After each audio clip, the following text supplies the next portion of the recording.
Pasang surut air di pantai, takkan sama badai semalam. Berdiri saya bukan bersantai, tetapi semata-mata untuk menyampaikan mauduk pidato saya. Hargai sawit Malaysia. Assalamualaikum dan salam sejahtera. Menurut Kamus Dewan edisi keempat, kelapa sawit merupakan sejenis tumbuhan yang buahnya menghasilkan minyak.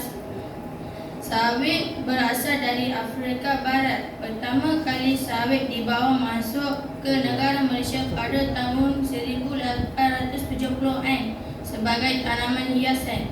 Namun begitu, sebenarnya terdapat banyak fungsi sawit kepada manusia sejagat. Warga Dewan Pencetus Minda.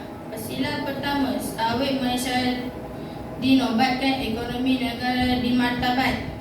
Kerajaan Malaysia memperkenalkan penanaman sawit secara besar-besaran sebagai skim untuk membasmi kemiskinan dan peningkatkan taraf hidup dalam kalangan penduduk luar bandar.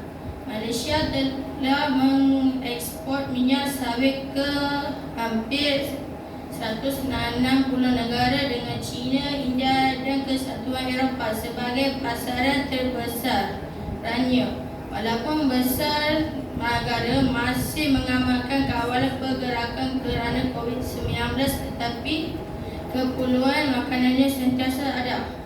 Faktor utama yang menyumbang kepada peningkatan harga ialah peningkatan ekspor minyak sawit sehingga 2% pada bulan September berbanding Ogos. Peningkatan ekspor itu disebabkan pembelian oleh India, Bangladesh, Afrika Selatan, Filipina dan Turki. Justru jelaslah sawit Malaysia dinobatkan ekonomi negara dimartabat. Sidang pendengar prihatin. Pasila kedua, minyak sawit Malaysia dinobatkan kesihatan diri dimartabat. Dengan segala diskriminasi dari barat terhadap minyak sawit, kita dan produk berkaitannya, saya ingin berkongsi berbagai manfaat kesihatan yang sebenarnya ditawarkan minyak sawit. Saya sangat percaya kepada semua perkara semula jadi dan faedah minyak sawit tidak terkira banyaknya memainkan peranan penting dalam memenuhi keperluan dunia untuk minyak dan lemak. Kelapa sawit adalah tanaman minyak sayuran yang paling produktif berbanding tanaman minyak lain seperti kacang soya, bunga matahari dan biji sesawi atau canola, kerana ia menghasilkan sehingga 4 tan minyak setiap hektar setahun. Ini bermakna kelapa sawit hanya memerlukan keluasan tanah yang kurang untuk menghasilkan jumlah minyak yang sama berbanding tanaman minyak sayuran lain. Sebenarnya minyak sawit mempunyai nisbah asid lemak yang seimbang. Ia terdiri daripada 50% lemak tepung, asid palmitik dan asid stearik, dan 50% lemak tepung, 5% lemak tak tepung, asid olik dan asid linolik, atau masing-masing dikenali sebagai asid lemak omega 9 dan omega 6. Tambahan lagi, minyak sawit mengandungi banyak fitonutrien yang menyehatkan seperti tuberol, vitamin E, provitamin A juga dikenali sebagai glutathione, coenzyme Q10 dan lain-lain lagi. Ini adalah antioksidan yang berkesan dan boleh membantu dalam penjagaan penyakit. Maka sudah terang lagi peluang minyak sawit Malaysia dinobatkan kesihatan diri dimartabat. Warga Dewan berwawasan. Pasila ketiga, sawit Malaysia disemai masyarakat sejagat permai.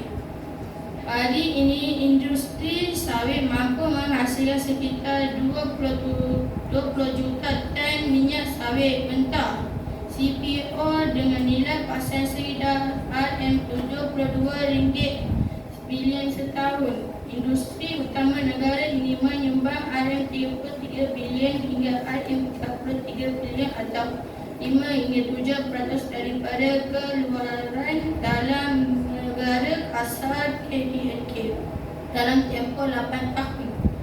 Bukan itu sahaja, industri ini juga memberikan peluang pekerjaan dan manfaat hampir 1 juta orang. Secara keseluruhan, sama ada aktiviti pada peringkat huluan maupun hiliran termasuk petani, pekebun kecil, pemasaran, perdagangan domestik atau antarabangsa. Menurut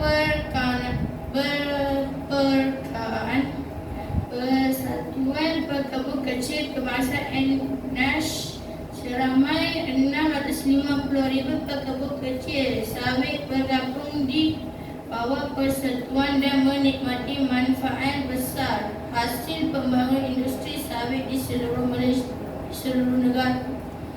Justru hari ini terdapat 44 syarikat peladang tersenarai dengan nilai modal pasaran sekitar RM113 bilion, iaitu berkedudukan kelima di Bursa Malaysia selepas sektor kewangan, telekomunikasi dan media multilit dan perkhidmatan lain.